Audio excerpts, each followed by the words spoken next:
Señor, un desorden lo de Anuel. Wow, y le pega de que luego hizo un live al día siguiente, como que él había dicho que fue el audio, que el autotune, que el equipo no tenían problemas, la gente de atrás, sus técnicos.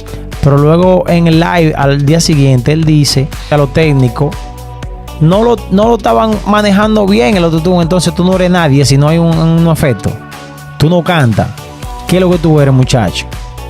Entonces la bichota fue de verdad. Ella no solamente te sacó beneficio, ella también era talento que tenía. Yo no me equivoco entonces, porque yo lo dije aquí en un video que tengo colgado no muy reciente, que la bichota tenía la disciplina y la consistencia de seguir metiendo mano.